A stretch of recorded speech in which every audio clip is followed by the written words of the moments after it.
Welcome back to another video from the Clark & Addison Gaming Company. My name is Brian Hafferkamp. I'm the designer and creator here at Clark & Addison. And I'm going to give you the last few innings here of a new concept I'm working on. This was originally started in the AIG baseball video, or the AIG baseball game, and it's a batted ball.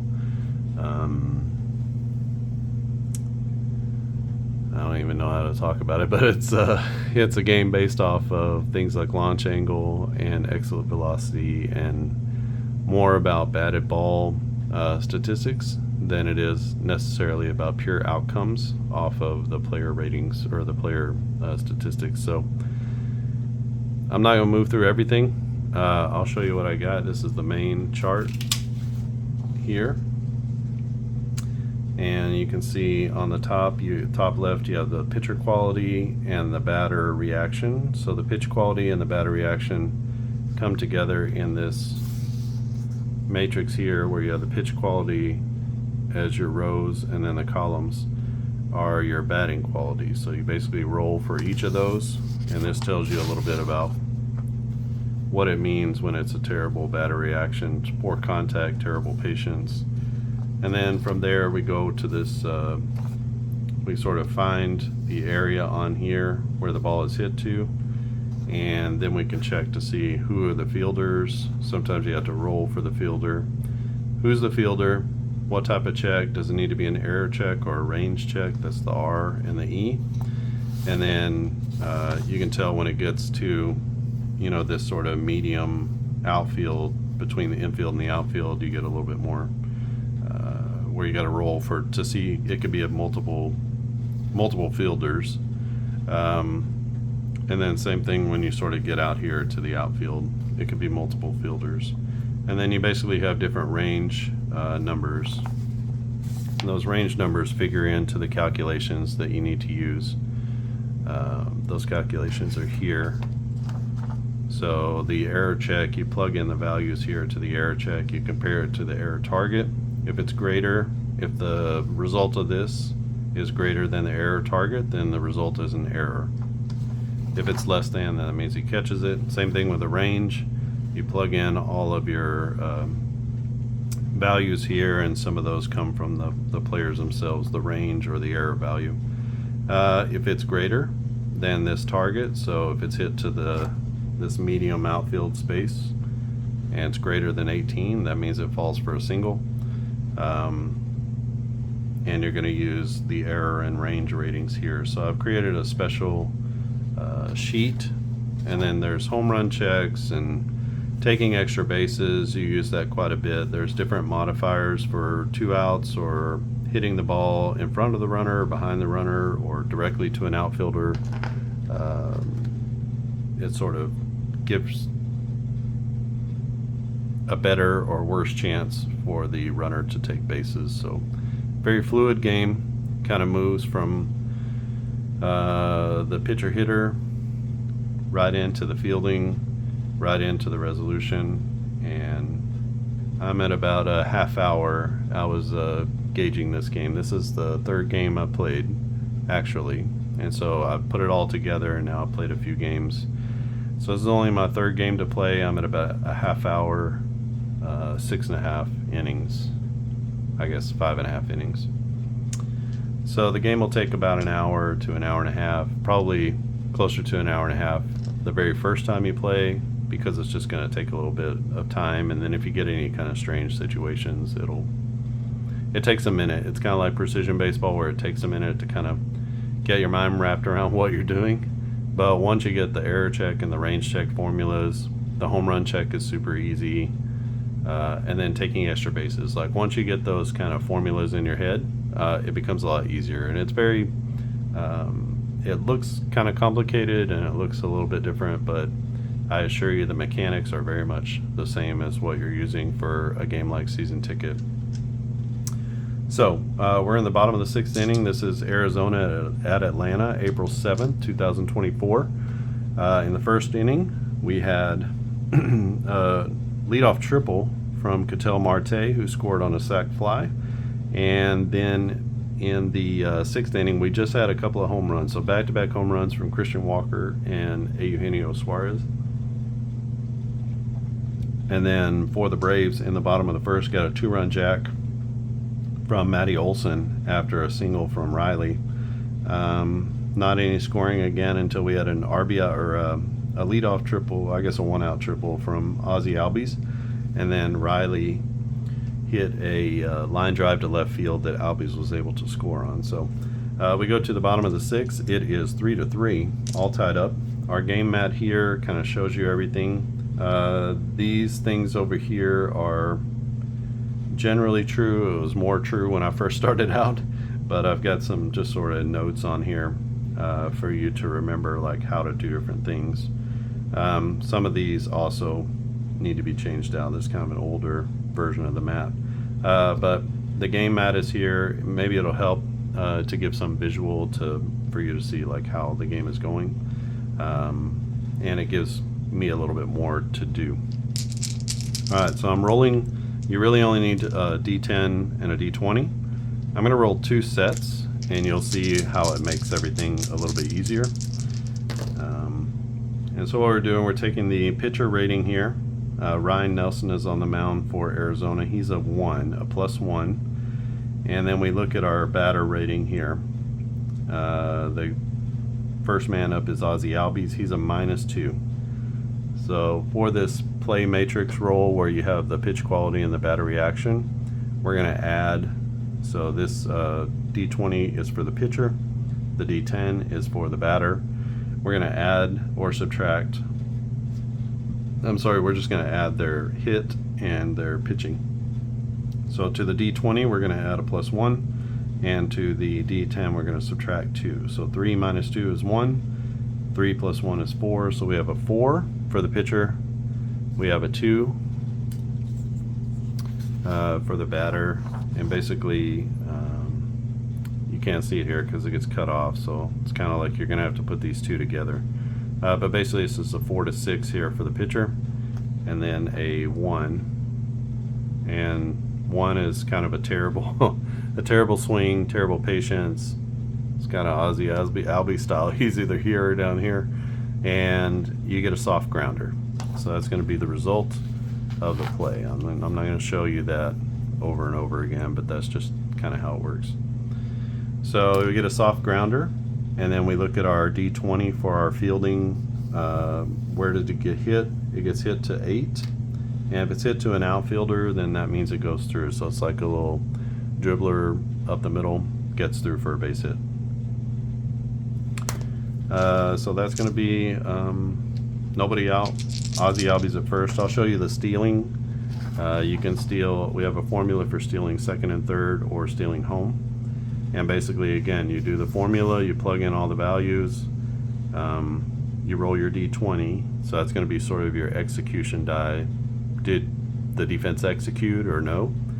And then you look at your stealing target. If it's above this target, then the runner is out. If it's at or below the target, the runner is safe. We have stealing second, third, and home. So when we plug in all of our values, Ozzie Albies is a 5 speed and a 7 stealing. So that means he's, his stolen base is a 7. We need to find the pitcher's holding and the catcher's arm. Pitcher's hold is 4. Catcher's arm is 2. It's Tucker Barnhart. So that's a 6. So already we're at 6. Minus 7 is a -1. So our target is 4. It has to be 15. So you can tell that they need to roll a 16 or greater in order to get the base runner. So that's pretty good odds. We're going to just go ahead and try to steal. So 16 or greater, it's not. It's a 12. So 12 plus 4 plus 2 is 12 plus 4 is 16. 18 minus 7 is a 9.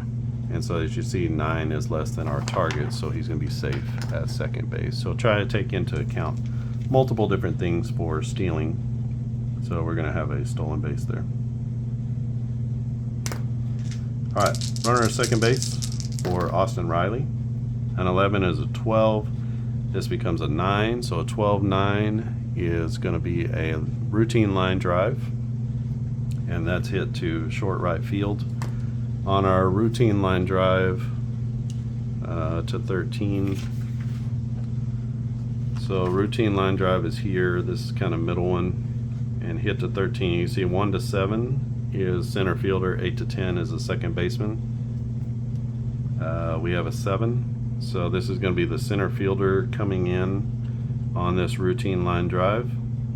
Range with a degree of difficulty of 3. So we got to do a range check with a degree of difficulty of 3. The range check is here. We do a D20 plus that 3, and then we subtract the player's range rating. And then if it's greater than this, where are we at, 13? If it's greater than this 18, it'll be a single.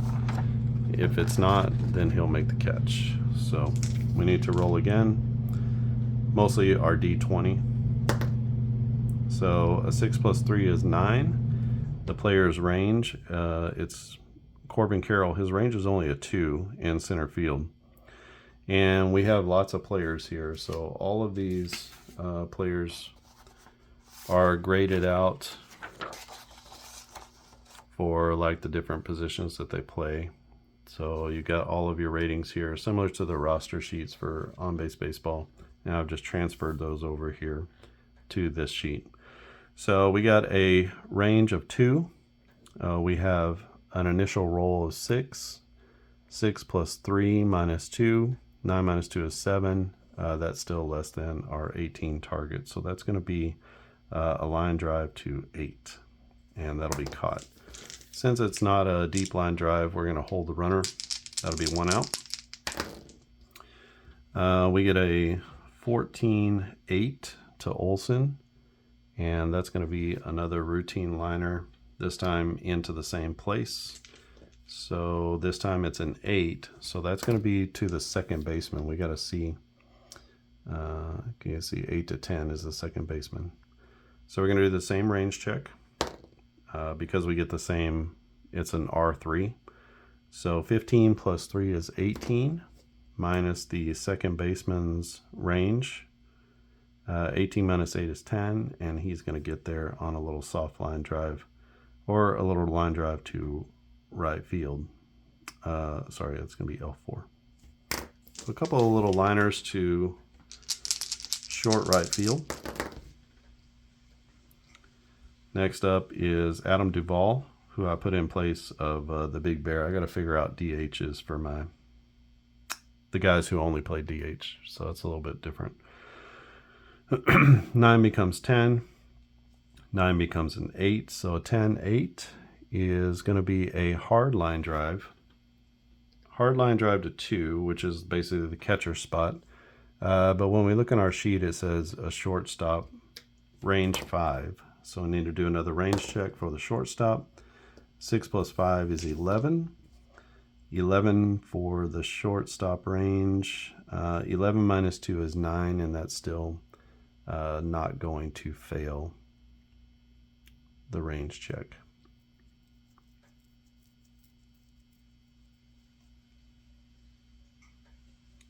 So we'll go L6. So three lineouts. The Braves put it in play, but they can't get anything happening after the leadoff single and stolen base by Ozzie Albies. We go to the top of the 7th. It is 3-3. Still on the mound is Chris Sale. Sale is, other than that last inning, has basically been sailing along. He is a +2, so he's going to be a 13, and he's facing off against Ketel Marte, who is a +2. So they're basically their best hitter. 13 to an 8 is going to be a routine line drive to deep center field. So that's basically like between the center fielder's normal position and the track. So we have a routine line drive to 18. That's the center fielder, range 3, so he's going back on it. This is Mike Harris going back on it. An 11, I guarantee he'll make the catch.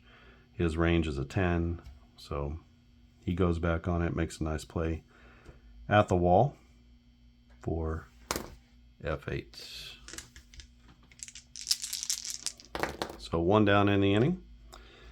We get a 9. That's an 11 to a 3 to Corbin Carroll, and that's going to be a strikeout. Now, if his stuff is less than 5, which it's not, then it would turn into a ground out, but that's going to be a strikeout swinging for Corbin Carroll. His second strikeout of the day. A lot of people have struck out, especially at the bottom of the order here. They haven't had much luck against Chris Sale. 13 to an 8. 13-8 is going to be another line drive, this time to 7. So it's a liner to the left fielder. That's Jarred Kelenic. Oh, obliterated it.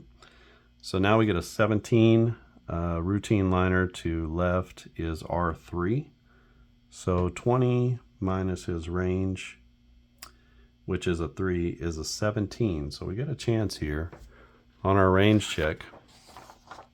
You can see here outfield 17 to 19.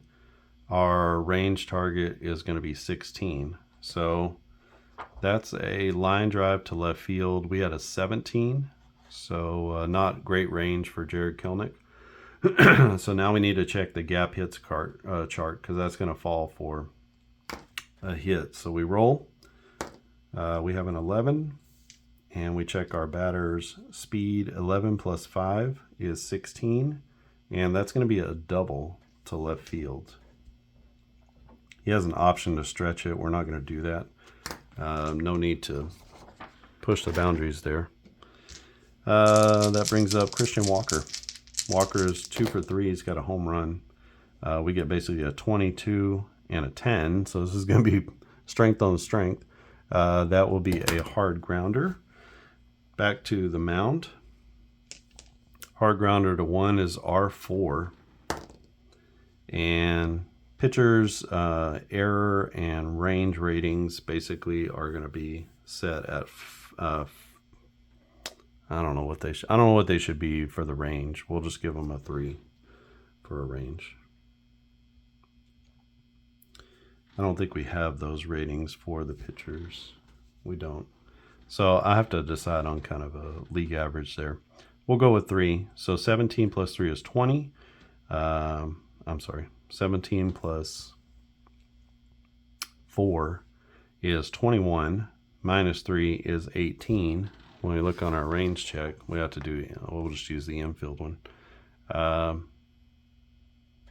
21, so we'll call that a catch that he gets to it. And he's going to go 1-3 on the putout. Again, a lot of this stuff is preliminary. This is just the third playthrough game. So you're getting like a very, very early look at it. Bottom of the 7th. It is Mike Harris, Orlando Arcia, and Jarred Kelenic to the plate. Nelson's still in the game. We don't have proper stamina on this game. I'm just kind of winging it, really. But, you know, both pitchers are in it. Maybe in the 8th we'll start thinking about relief pitchers. Or if they get in trouble here. So 18 to a 5. 18 to a 5 is a routine grounder. That's to 4, so that's to the second baseman. Routine grounder, that will be an E1. And so he's going to make the play to first base. That's Kevin Newman.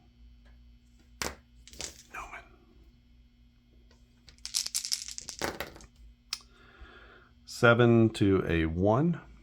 Not just an average pitch, but a terrible patience, terrible swing. That's going to be a soft grounder to 8 as that sneaks through for a base hit for Orlando Arcia. We should check the error. There's no error on the play. Basically, you need to be around a 20 to even be checking for errors.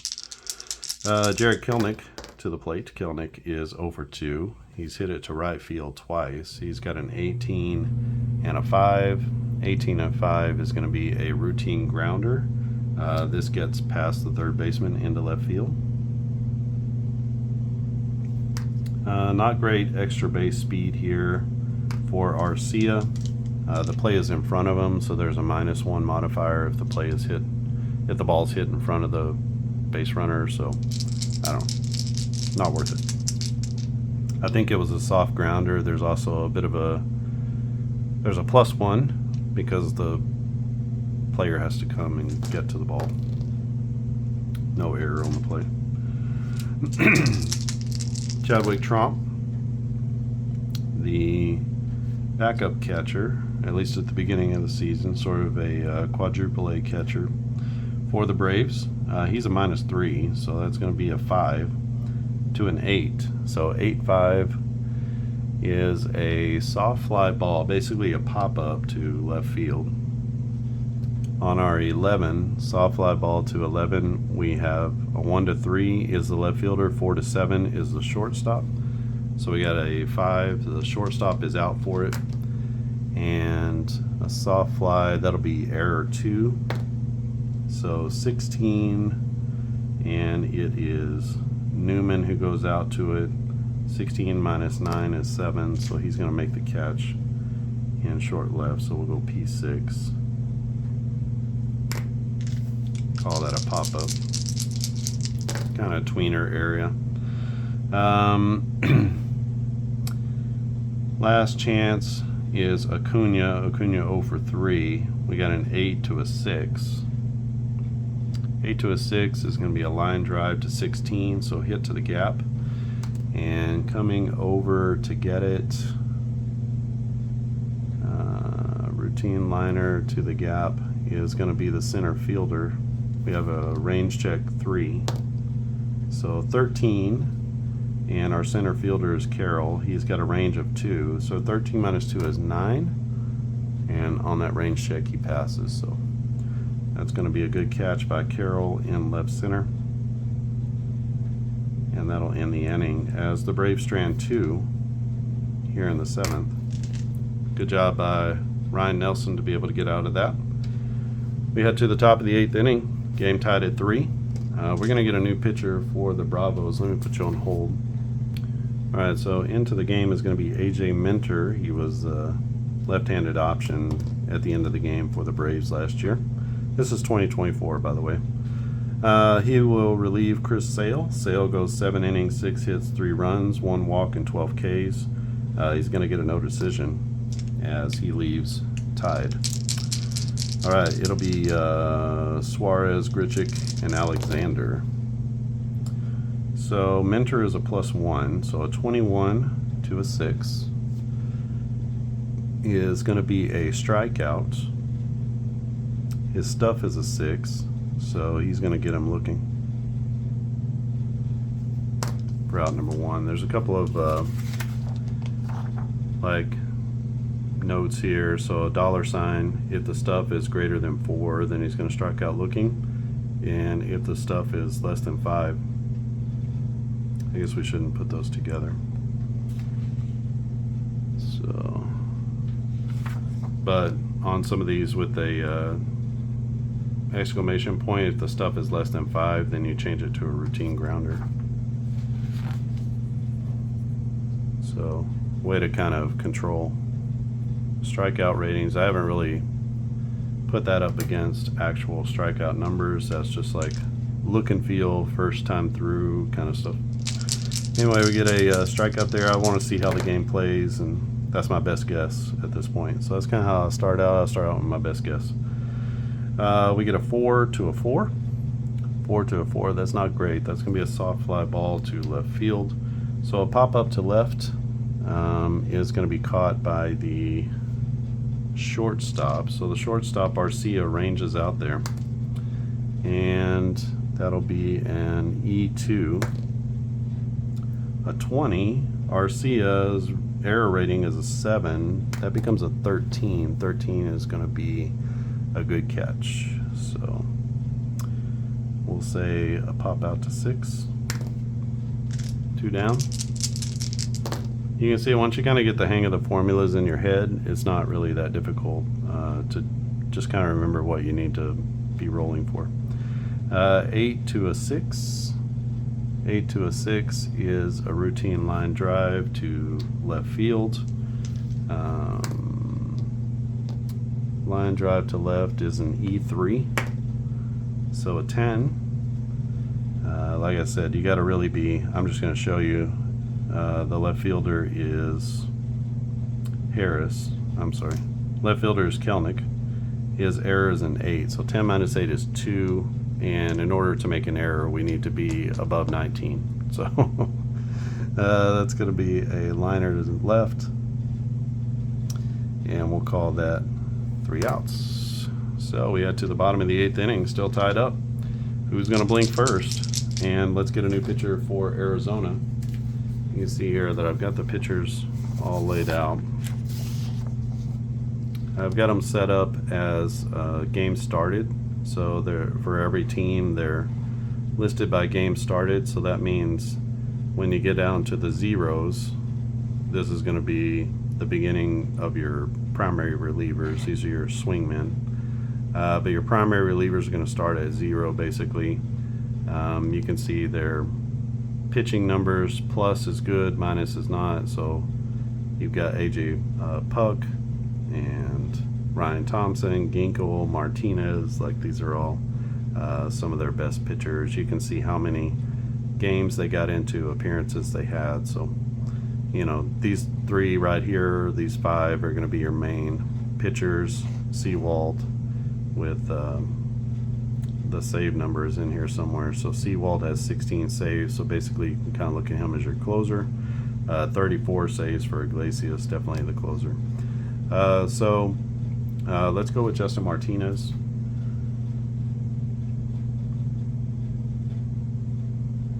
And Martinez is going to be, it's kind of hard to see, but there are lines on here. But Martinez, we go across, he's going to be a 4-7-4-4.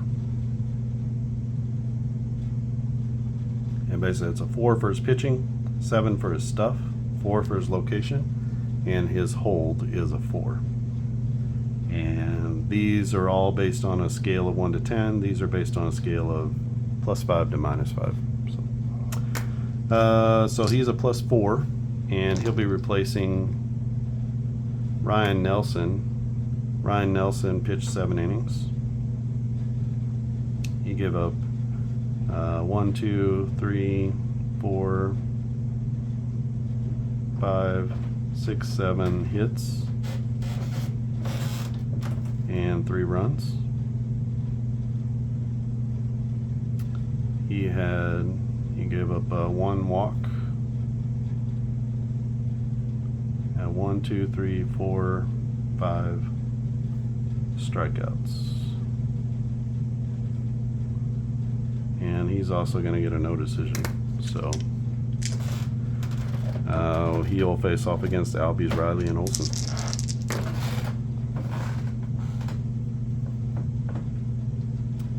So first up is Albies. Albies is a -2, so a 3. He's a +4, so that's a 6 to a 3. That's going to be a soft fly ball hit to the 2.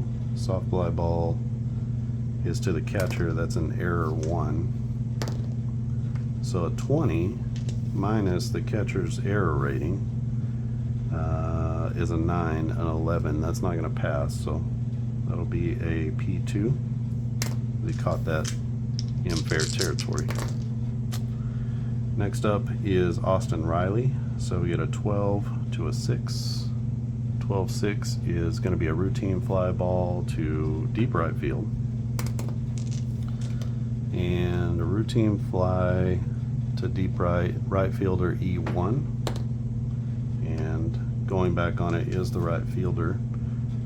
Who is that? Grichuk. He's going to make the catch up against the wall for out number 2. 2 down in the bottom of the 8th. Still tied at 3. We get a 7. Olson is a +1. So an 11-6 is going to be a routine fly ball to 4, so popped up to the second baseman. That's an error 0, so basically you have to roll better than the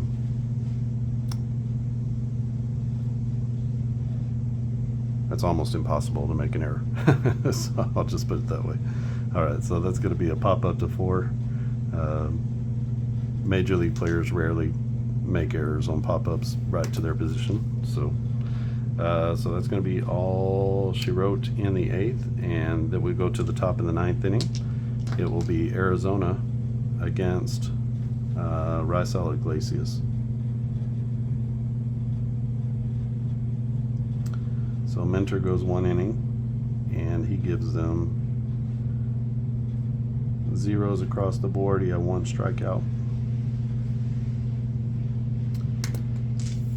And it will be Iglesias. Sorry.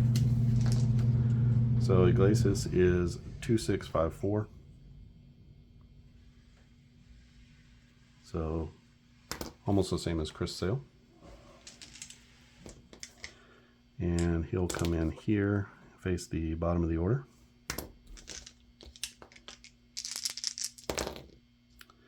So 2 is going to be a 7. -1, 7-2 is a routine grounder. That's going to go to 7, so that's a base hit through the left side. We'll check the error. There's no error on the play. So single to left for Tucker Barnhart. I don't have any way to bunt yet, so we're going to put that in there. Right now we're just going to hit away. We have a 9. 9 plus 2 is 11. 9 minus 3 is 6. So 11-6 is going to be a routine fly ball to popped up to third base. Routine, that's a 0. So again, that's going to be almost impossible to miss. So pop up to third base is out number 1. Back to the top of the order with Ketel Marte. He is going to be a 5. And a 16-5 is a routine grounder to the second baseman. And I've been playing this as if he doesn't make the error, we're going to find out a way to do a double play. Routine grounder E1.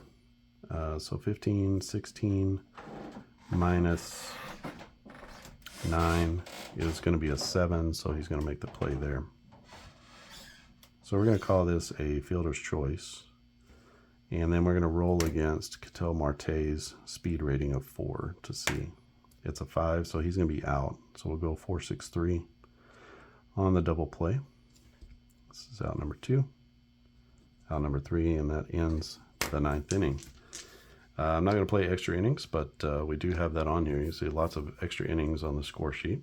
And I've got up to 8 plate appearances, which should cover those extra innings if you need it. But we're going to go to the bottom of the inning. Let's get someone like, well, let's go with an AJ Puk. Let's get both of the AJs in the game. So we get 1 inning from Justin Martinez. He throws up a bunch of zeros. And AJ Puk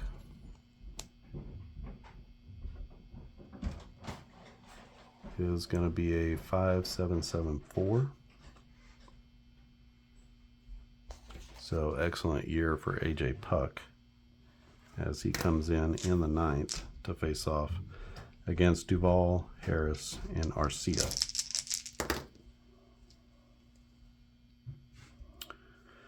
Duvall a -1, so a 2. Puk is a 5, so a 7. 7 to a 2 is a routine grounder, but that's to 18. When we have some of these bigger numbers, 15 to 19, we have them here listed in green. That means it's a foul ball. And we roll again. For 17 to a 1 is probably a strikeout. It is. That's going to be a strikeout looking as Duvall goes down after getting a second chance. 16 becomes 20, 5 becomes 4, 20 to a 4 is going to be another strikeout. This time he's swinging. 2 Ks for AJ Puk. 18 to a 1 is another strikeout. So that's another one looking. So nasty stuff from AJ Puck as he comes in and he gets 3 up, 3 down as he strikes out the side in the 9th, and we would be going to the 10th inning. I'm going to cut it off here, but at this point we have a 3-3 score. You can get a sense of the flow of the game at this point, and I'll have more about this game as I play a little bit more and add a little bit more to it. But this is, again, I was trying to add this sort of game level play into AIG baseball, and it just wasn't working with a more traditional game, so I just started from scratch. So and just built a game completely around this sort of matrix idea. It's sort of baseball in 3 dimensions, baseball in a dynamic way, and I'll again have more to show about that in a later date. But if you haven't subscribed, click on subscribe. If you like this video, give it a thumbs up. And the advantage of subscribing is that you'll be notified of new videos when they get posted. I know it's been a couple weeks now, probably, since I've posted a video. Just a lot of things going on, and getting back into life, school starting, so that's kind of how it goes. And hopefully, as things even out a little bit over the next few months, then you can get more videos out, and I'll be showing more of this. Again, this is your pitcher list for Arizona, Atlanta, and Baltimore. And this is your batter list for Arizona, Atlanta, and a little bit of Baltimore. But you can see you have their power, hitting power, error range. There's an outfield arm, and then there's a catcher arm. So those are 2 different things. And then you have all their speed, stolen bases, and extra bases. We have sort of their main numbers here. Same thing for the pitchers. We have kind of their main statistics here that you might be using. Some of it is advanced stats, some of it is just regular stats. So you can kind of make those choices as you want to. And I walk through in the game guide. I have kind of an appendix section at the very end that explains what I used for each and every one of those values.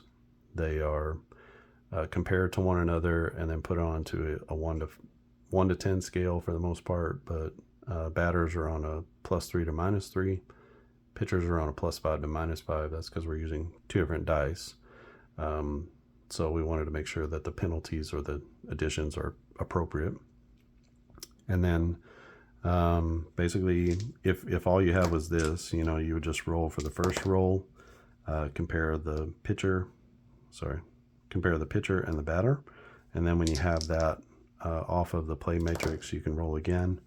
And then you would come off of this sheet here, find out where the ball went. That's your D20 to find out what zone it's in. And then any sort of, if you need to split off and decide which fielder, like you have some of these middle zones here, you got to kind of decide which fielder is going to get it. Like here, it could be the catcher or the first baseman, that kind of thing. And then once you have that, then you just do your range or error check or whatever it is. And then you basically have your play at that point. And then if there's any sort of base running or whatever that needs to happen at that point, any kind of extra checks for taking extra bases, that type of deal, you can do that. So the game flows very well. I've kind of brought the charts down, distilled them as much as I could at this point. I think you could probably just play with this chart here. You don't really need, this is more explainer than it is anything. So it tells you the roll and the pitch quality. Initially, I didn't have the roll results over here. I just had the qualities, which I think it's easier just to understand the rolls on there than it is to understand the qualities. But if you like that, you can just kind of have those pitch qualities. So it sort of combines a little bit of the quality-based play type mechanics with more of a traditional dice-based baseball game. It kind of brings those 2 worlds together in a lot of ways, and you get the quality of the hit you get the speed of the hit, and then that informs what happens in the field. So it's a very kinetic sort of fielding system, and hopefully that leads to a more immersive experience when you're thinking about it. And there's more to add to the game, but the basic gameplay is here, and you can see that it works. I mean, I'm playing out games. The last game, it was 6-4. So you can see I played a game between these two teams. 6-4 was the score.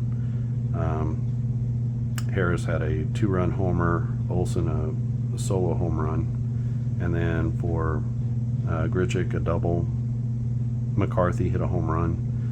They had the bases loaded in the 9th inning, and Ketel Marte hit a laser beam to left field that Jared Kelnick was able to make a catch on. But it kind of came down to it: 4 runs, 8 hits, 6 runs, 10 hits. So it's giving realistic results, especially after I made some changes after the first game I played. So I think the game is coming along very well, very well. And again, there's lots of stuff going on. I've completed the game guide and kind of walked through most of the major things. There might be some kind of minor things that would need to be explained a little bit more. But like here, like if you hit a ball on the 20s, so which is to the outfield and foul, you have an opportunity on a soft fly ball that's basically a pop-up. This is the first or third baseman. They're ranging out to that area, and it's an R4, but you do the opposite field. So if he's a left-handed batter, you would go down the left field line. If he's a right-handed batter, you go down the right field line. And same thing here. If you hit a hard or a routine fly ball that's pulled to left field, and so a right-hander pulls it to left-hander pulls it to right. So just a few little things like that just need a little bit more explanation. I think if you played games before, I think baseball, I think you'll be able to understand it pretty well. So this all would come with the game, along with the players. Also, I don't know how far back I can go. A lot of these stats are like StatCast. So again, this is kind of a modern game with modern sensibilities. And so obviously 2024 will be great. It may not even be able to go back farther than that, because I'm using some actual, like for the pitching and the stuff and the location, those are like pitching plus, stuff plus, location plus. So those are actual brand new StatCast stats. So I explained a little bit more about that inside the game guide as well. And like I said, every single thing that I used, I tell you about. What sort of stats did I use to combine to get the hitting rating. I'll show you all those and what the thinking is behind those and how they match up with the matrix. So pretty cool stuff, and again, be something that'll be coming down the pipe. I haven't forgot about my other games, but this has been on my mind for years, and I finally have like a path forward, so I'm going to take it. And the other games just have to kind of wait. I'm only one person, but they're not forgotten. They're just, I need to get this down on paper and get it to a place where it's playable, so other people can play it and kind of help me with adding on different details to the game. All right, I think that's it from here. Thanks for watching, and I'll see you again next time.